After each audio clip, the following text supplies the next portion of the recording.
Hey, ID Buzz, supersize me. You can imagine I'm chatting to the chat GPT that will be on the new ID Buzz. And the supersize me referral is a couple of things. More power, double the torque, and now more seats and a longer wheelbase. Is this the version of the ID Buzz that the world has always wanted? Now it's longer. Now you can carry more people.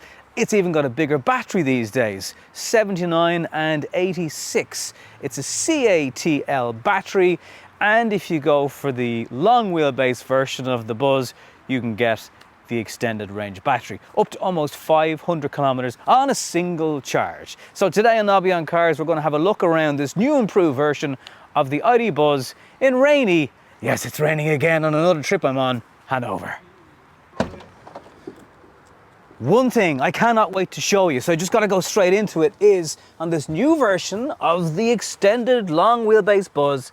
I'm not closing you out, just bear with me for 1 second. You can now open the rear windows. What a time to be alive, or sell chips or ice cream through the side of the vehicle. And that's not all. You don't have to rely on the fresh air coming in, because the ID Buzz in certain configurations now has aircon and vents in the second and third row of seats. Now, I'll show you the rest of the vehicle. Go away.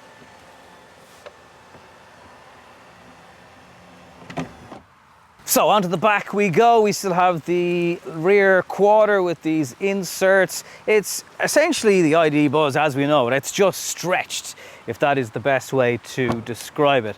Our tailgate opens the same way, providing shelter on a rainy day when you're trying to film the vehicle. But some of the cool things that the ID Buzz now has is tethering points if you want to put a dog cage into the back of this vehicle. As you can see, if you drop these rear seats, you still get a flat loading floor despite extra storage space under here. And these seats can be removed in seconds, say VW. There's little grab holders on them, and it should all be pretty easy if you want to even permanently perhaps remove certain aspects of the seats if you're going on a particular journey. This version of the car can tow. A couple of different towing capacities, 1600 in the long wheelbase version and 1800 kilos in the normal wheelbase version now with the battery. And the power is 282 brake horsepower as standard, with nearly 600 Newton meters of torque. So it's quite a jump up in performance, and we'll cover that in the drive in just a couple of minutes. But what's the inside of the 6 or 7 seater version Buzz now like?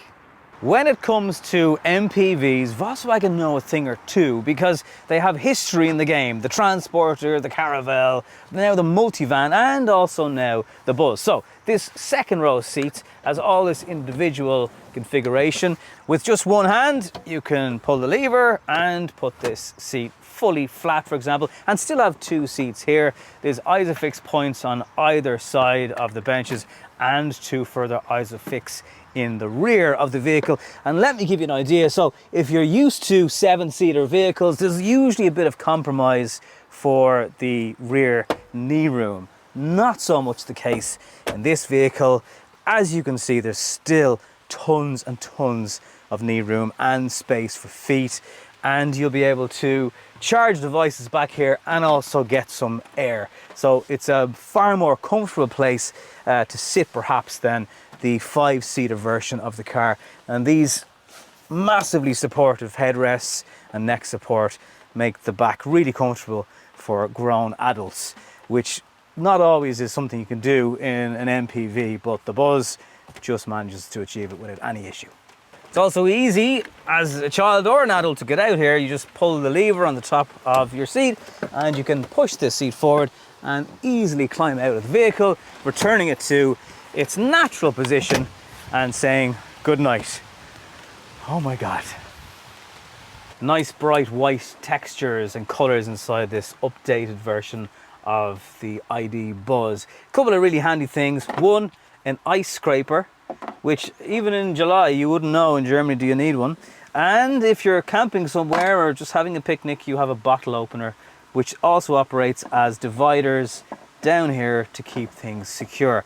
I like the way there's also in sort of lining rubber mats inside the armrest, some of the space for the passenger glove box area, and just for storing phones and tablets and drinks and just things that you're going to want to transport inside this vehicle. Speaking of drinks, there's 2 cup holders down here.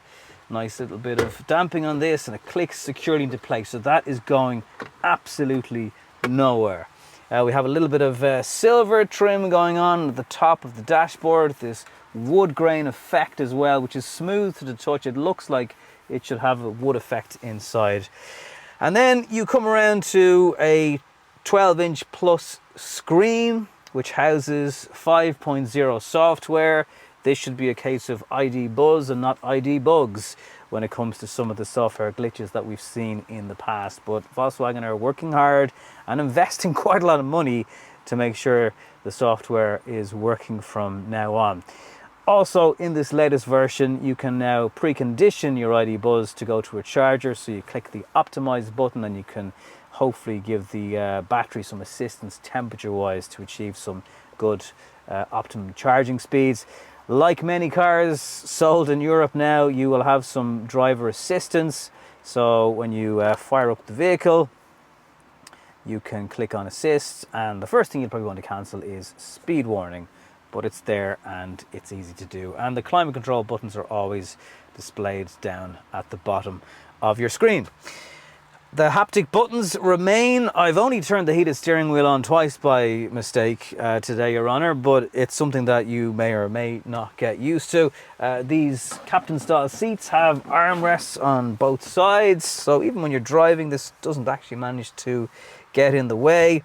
You still got plenty of places to put your arm, nice, comfortable, but wet leatherette finish on the door there, and your driver instruments a little bit larger perhaps than we've become used to. What is definitely changed, the wiper stalk and the gear selector are now up here, slightly different from the twist that you might remember that was on the vehicle. So in many ways it's quite similar to what you would have expected from the ID Buzz. One thing that is very, very interesting, the 6-seater configuration that you can get. If you remove this box from the center, Volkswagen have explained today that certainly a smaller person could walk down the aisle in the Buzz to the back of the vehicle, maybe to change seats, just if you're parked up having a picnic. It just, again, if it's lashing rain like today, it means you don't actually have to get out of the vehicle and you can still move around. So very handy, a lot of functional stuff in this vehicle, and it has the largest glass roof Volkswagen have ever put into a VW Group car. Not quite 2 meters, but it's not far off it. And you can frost it over with a touch of the button like this. You may have seen this already in the ID7. It's now available in the Buzz. And I'm remembering the 204 brake horsepower version of the Buzz, and that always felt like enough because that extra torque from an EV kind of masks the extra weight of them. Now, there's no getting away from the fact that this is a 2.7 ton vehicle, but it's bloody quick. And that instant acceleration is just there.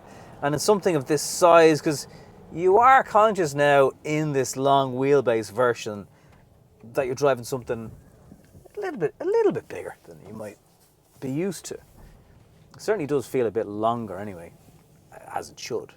Charging speeds now up to 185 kilowatt, and on the GTX version 200 kilowatt charging. At motorway speeds, there's certainly a bit of noise over the A-pillars, as you'd expect in such a large vehicle. But overall, it's still quiet. You know, you're hearing a bit of tire noise to be expected, but really, it's quite it's a quiet vehicle when you compare it to the size of it. Into a corner though, and it really does handle very well. And the body roll you might be expecting in a vehicle of this size is fairly non-existent. Little bit of slip there now on the rear wheels in the wet, but it is a wet, slippy road. This is a great bendy road actually. You can just ever so slightly feel the tires scrubbing for grip there at about 80 kilometers an hour into a bend. Still getting those haptic buttons, and I'm trying to look for the data, the energy consumption of the car, and I'm after turning the heated steering wheel on. That's always a thing. On the energy front, 22.2 kilowatt hours per 100 kilometers, which is okay. I remember in the launch drive of the ID Buzz in Copenhagen, I was looking at sort of 27. It will do up to 160 kilometers an hour. I don't know how efficient it'll be at those kind of speeds, though. I'm also very curious about the turning circle. So, the turning circle in the last version, the standard wheel, was really impressive. And in the long wheelbase, it's just as good. Again, for the length of it, you maybe don't expect it to be able to do the kind of 3-point turn that the Buzz can. So that's very impressive. So I think the extra power is very welcome. You're not always going to use it, but it's a nice to have there in the background for overtaking, if you're doing long distance journeys in this maybe, because it is now a vehicle that you could definitely consider going camping in, towing, residential arrangement on wheels on the back of it. It's properly fast now. That traffic light Grand Prix to another red light is really, really quick. And it's, again, just not the type of performance you're expecting from perhaps such a large vehicle. Oh, there's somebody crashing an Alfa Romeo with headphones on, having landed onto the footpath. Wow. Right, let's not try that at home. Some people really are idiots when it comes to the road.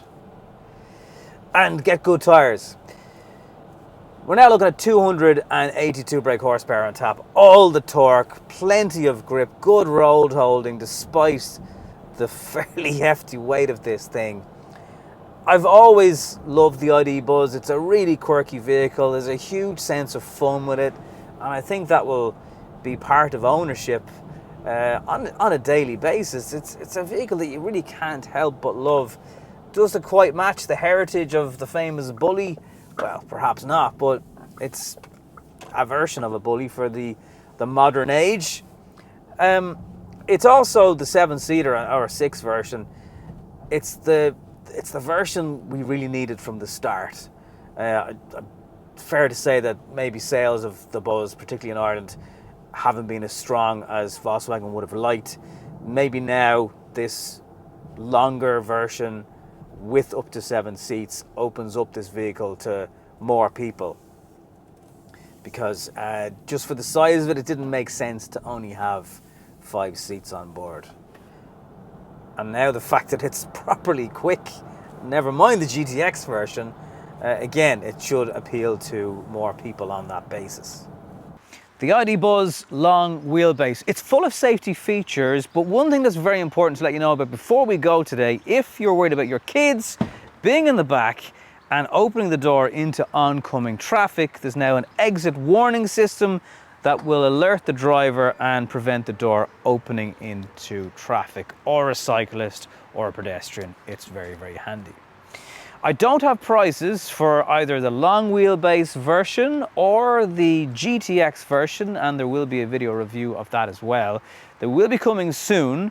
I know if you order one now, because you can order, books are open, you'll probably maybe see it at the end of this year, probably more likely to see it in 2025.